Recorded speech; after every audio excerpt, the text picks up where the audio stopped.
Who say Monday ankasa. O mai bia ni odifu a onyankopon efa na soje ne nkrofo firi o hawo. Eni amane mu odifu Dr. Jonas Efumfianko, Prophet Magra, and free afi 2000 ebenyame ne ya womade. Ono na afi 2000 akim suadro wo ma konfo bebere ehwere wonkwa. Afi 2005 abredunkwa. Abayefo du mienu anu wote play mu, wono na ma play ne kopim Rome aso den mu. Ema nipa sia hwere wonkwa. 2009 edwuma ko besiase ekoba sa abayefo beye meeting. Osofo gina mu bompa ya kanse meeting ne maso. Ema ne hyenkom se nsuo ne mfran bebo. Sai nkom hye tumi be mu Ghana. Onipa bia wo ho a esese wo hyebere nyame dia ma wo. Ade a wo ton asika beba wo nsem. Ena fe niam a wo ya, wo sika betumi agina. Destiny number, destiny angel. Ena fe obofo obo wo ban. Eyo guardian angel no. Sa wo pese wo no na wo niam a ebetumi abo abrabo mu a. Eno ane so bebo difu anim. Ye pori di se wono na wieye bremu. Onyankopon nam ne so. Eyi ohaw ni amane nyina. Efia da samaso. Eno ti ohaw bi ada wo so bia. Sa wo ba be hye nyame nipa. Onyame nsenkyere de be kasa. Prophet Magra Zozo. City of Shiloh Prayer Center, the Ashalebotre branch presents 2 days revival under the theme My Prophet with My Prophet. 2 Chronicles chapter 20 verse 20. This program is coming off this Tuesday evening dubbed Prophetic Screening at 6 p.m. And on Wednesday morning is a one-on-one with your host, Prophet Dr. Magra at 8:30 a.m. Locate City of Shiloh Prayer Center at Ashalebotre Lakeside Community 1 behind the Mercy Senior High School. For more information, please call 0244 575 200. And to support the program, kindly send your donations to 0244 575 200. The program will be streamed live on Facebook, Instagram, YouTube, and on Twitter. My prophet, come with your family and friends for a one touch. So wo penchechiremu anase muabi afre doctor was 0244 575200 and 0241 836087 Magra Zozo wonyame tobi ewiade nyina Odi fo kwa na eka sei ya be da sorry ya to this the Church of Bethesda. Simple pronunciation no eye Bethesda. Mami me so bibiri. Se opapa odi fo akwa. Me hwe je Ghana TV a. Won so be dey. Be ka me hoin. Na yen hwe. Na se wo hwe a me srew brofu bi na kan ho no. Se wo hu. Yesi ye dey. Subscribe. Na ye dey. Na mi ye do no so. Na former sister wote no ho no. Na ontie bi. Ebi mpa obohu papa akwa nyame hira wo so utie ye goodbye.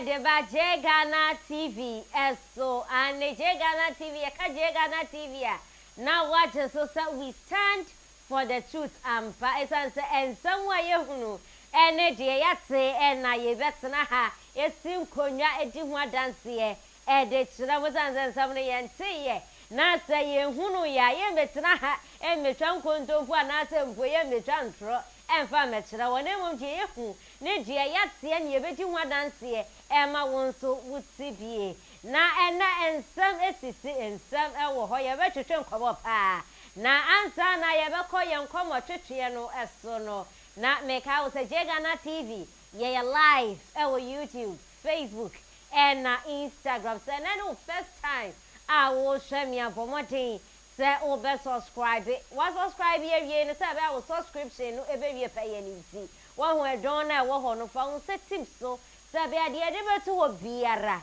wonsa ebetimi aka ebre bi ofisa okore ni bia nso obetimi akoho akwahwe abra wo subscribe nso no na wo like it wo like it na wo share ama afoforo so etimi ahwebi ma wonkwa wonhwe na emu mo like wi a share ema afoforo nso entimi enhwebi se be ya betimi aboa ama dwumadie no etimi akọ n'animu na ye subscribe ni ya like na ye share ewie so dia na me ka wo se dwumekuo bi na asomasene aboa ema mitimi ebetena ha ene wo ebetwetwe nkomo Glitter and Glow Skin Care boa siesie huna mani emeto so ye na ha kama Kinaata teba nso ye dru a ebeboa mu apomedi ACP esita so Glitter General Organic Food and General Organic Food and so ye nua ne papa wo dwama nso a ebeboa ama wapomedi ejina na so yie saa nyumeko wei na brano womo esomasene boa ema mitumi ene wo ebetwetwe enkomo na ensamwa yehunu na ensamwa yate ye ne wo ebeche ema wonso woti bie na ansa na yebesha yenkomo twetwe no ase na yeji nkomo na wonso wate die ekono yetwa ye hosema enje aboafo nkrato ye ba yebesha se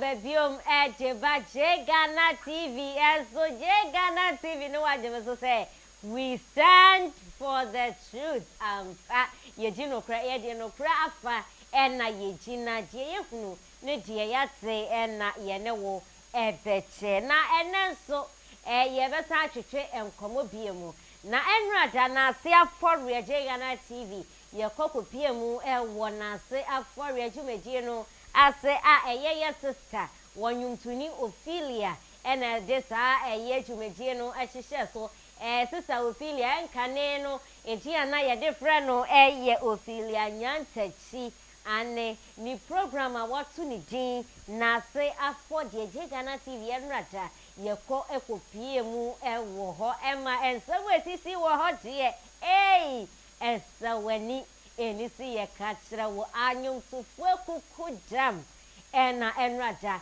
wo mu ebepie mu wo ho anyum tufu na chi na nkasa na asofo kuku jam asofo mu asofo kuku jam enso ebepie mu wo dwumadie no ase afenso Naana Brown Santiago enso ekopie mu wo dwumadie no ase wonim se ba bia omumienu wo mepie mu de na ehwo ampaya na atese edwano no an wo mo so ekopie mu wo dwumadie na ase ma wo mo je wo mani onyam ekota ye sister Ophelia echi ma bibia ye kama enada wo ehonom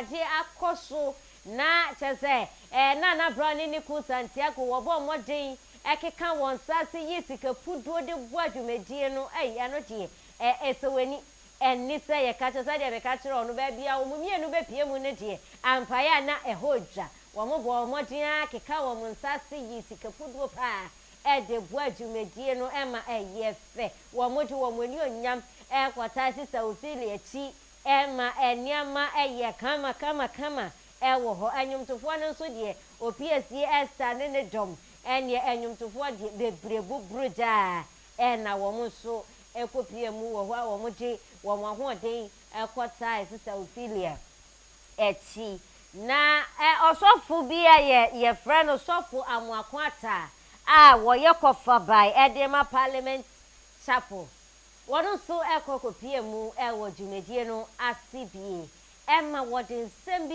etu dagana ha se wo ye kristoni na wuntimi mompa ya yese wo ye beifo wo ti Ghana ha na wuntimi mompa ya yese an wo ye beifo eniama nkoyi emfa mma na sofo Amoako Atta bie niama ni so enrada wo dwumadie na se a emma enipa dodo na ete wo ho ase emma wo kire mu se enye de bia na mpaibo ehia enye de bia na mpaibo ehia nemo mo kire niama bi a wo ye ene niama bi hyehyɛ bi a wo de to kwanso ne niama wo de gu apono so a enu kra sempa ya wo bebo an wo se niama bi wo ho a kristoni wutimi ya esene empaibo esene mpaya wo bebo na sofo Amoako Atta kan sembebre enraja wo dwumadie no ase na yenko enkotie ne no asem no ebie na won so tedie wokaye na won so wasebi de ahye ukotodwem na wodi bi etu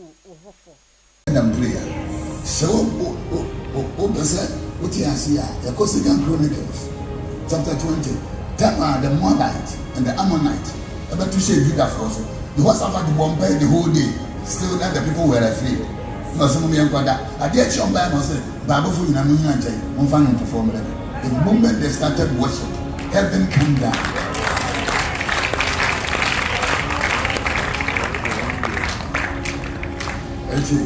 I'm not useful. I'm saying I was a year about the poor. And come to worship and the place is here. I will say, your man who said, Amen. And must start every easy. I'm saying, your mood declaration, I started. I said, I'm here 21 days and then I'm here. Just simply I'm a one can be a Yamasa. One can be a family. And I'm giving this lady. We did not come to Casa, and Canadian as a medal into the American house and a bedroom. This one can be a family. Now, a DBA protocol. Mr. Adibia was there. I said a whole ACD, a buy because of the protocol of the program. Or moon to me, so the 19 course. Say, Adias. And then Sunday or China Monday or Bequadina, but the two is a friend on 2 years then encore. Why? Because your friend is a protocol. In the kingdom, so person who approaching a mere young vampire and the throne of God, you can't enter into God's presence with prayer because there's no prayer in heaven. The guy doesn't do it. And Montana. Basically, Psalm 100 was to enter into his gates with thanksgiving and his court in place. The only code, the only protocol to access the kingdom gate is your prayer, and your praise and worship.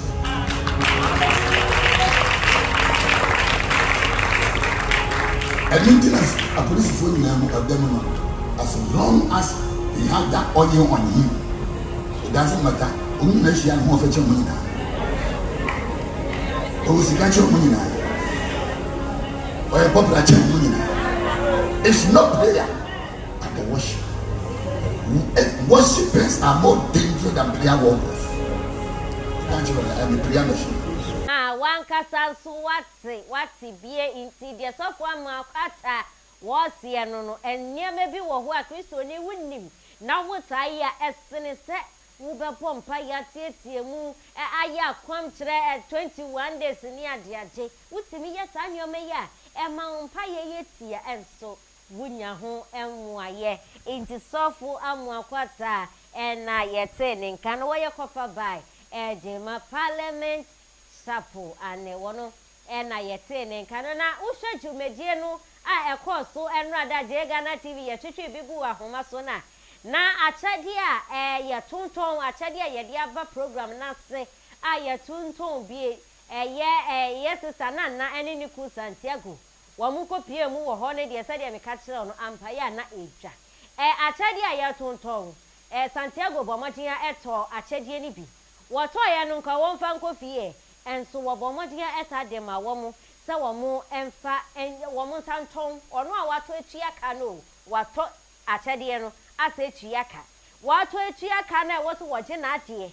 edi kofie no wo se de bi mu sanfa mumfa na mumfa mbua jumedie no hwan ena be ye wei obi a ya ko program ase na ye ton achedie na wo yi usika no wato bi wato bi a no wetua ka anye wachede na woje enso wato etua ka wie no wasanso di ache wase mo mfanye de mo beye sa mo beton na mo aje musika sa je mo de beye bia sa beye betimi aboa amadumedie no etimi akonani wei unya ne babia yenkohwe eho no so na yemra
Santiago Bomodia to achedie ye ton ewe dwumedi ase ye kwa asori mpo ne ye kwobo afode a se ye de niama ba ne ye tonton wo to na wutua ka na waje wade na wo de KOFI enso wei wo to sanse wo wakoma pa wo odoma ne nua ba ofilia ne ntino wo to achedie ne tuaka enso wo tuaka wieye wo sanso e de boa dwumedi ne wo se momfa samo beton Samo beye ne jen masanso ede acham we enye odo a na eye jen akoma pa ena wetimi ede ayewe enu nti ye tu chema no pa esanse we enye obi a ne betimi ayesa esanse achede a wato de enka wato a wetu aka no wagye enso esan wodo ene akoma pa wo emma sister ofilienti woto ye wetu aka emma wotade che dwumedie no eboa ma dwumedie se be a dwumedie no ebetimi akọ nenimu na ebusu dwumedie na sedie eniama ekọ so die bebre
wonso na wogina video ni mu a wo tutu sika egu maami Ophelia ne ho no ane be bia wo bedrigye ampaye anatese edwa no iti wo bomodin a edi won wani onyam kotai Ophelia Naase Afore adwumadie no na wo bomodin ekopie ase agye Ghana TV yenso yekopie mu wo hwa yitwitwa bia ye de be kiro se be ya so wentimi anko adwumadie ni bia wonyire mu wonyire mu wonso ubetimi ehunu bie na wehu die ekoso wo ye sister Ophelia ni program ya tuni din Naase Afore no wonso ubetimi ehu die ekoso wo ho ama wonso ujibi ajiji weni na me ka o se Ghana TV ye live our YouTube, Facebook and Instagram and it is and no first time we a newcomer wa ha subscribe wa subscribe ewie no fa wonsemi a don so mame na subscribe subscription no enwie paye sabia de de betu obi ya no wonsa ebetimi aka wontwen ema obi nhye ma wansa wahye wonso wonsa betimi akebi ebre bia asisi a waye busy wo wie de wo ye na wo betimi akoho na wako akwa hye wo hye no so no na wo like ema me wo like no na wo share ama afoforo so etimi ahwebi se beya Ghana TV ye nyumedi a yeji ebetimi akọ akire ama ye nua no mo wo wiase afane nyina enso ebetimi ahwebi na make house a glitter and glow skin care enso etonkra eje amawo sa wo ye tuntum wo ya dantam wo ye chocolate anasa wo ye kokko wo modern sa won sabe ka glitter and glow skin care letimi abua esiesi ohuna mani amaniama aye kama eje amawo o tina teteba enso etonkra eje amawo wo ye bema wo yo batina tetede ye wo memedru ye wo medru ye wo malaria dru ye sanso ewo ani edru ai tina tetede ye study ni pedua no hwe ni pedua no na ya ma de bebo ni pedua no amaniama ewie pe ya amaniama so aye kama eje amawo inti mema tina tet 230 capsules eno ye mema de man so tina tet venike and so ye modie etidi malaria and etete wa ye tina tet herbal as is when so and ekeka tina tet hayan ebetenete eje ama wo genel organic foods and so ye nuane papa abedwaman so ebeboa ho akomodin etina ne naso enemre mu yendi bibia keke yenka so we de mi di bibia sa no mafa ne sa obeto yare eje ama entina me kan for genel organic food eje ama wo mo jo mu nuane no chemical biani and food and drugs board aje wo mo atumu prekope esanse omunuane bia nso eye kama omunuane bia nso eye oboade nsan chemical biani edro biani into wood ya wusure tiri esanse wo mu yi wo makomem eye esa onuado wo mo mpesi kakeke na mu mo pedie o mo bema wetimi enyini ache ti bo modern se onsa ebeka eno nso bie netimi abua wo sanyu mekuo wei na asoma sene abua ma metumi ede me nkomo twetwe no aba na wie ye eno nti bo modern se onsa bekebi ye wo Ghana fa na nyina ba bia wo pe bibia wonsa ebeka edia me jeso eye da chehema ajua nati asira kase enkoma production crew wa wo je brands wa renso made has papa that's ne ye be sisia nakra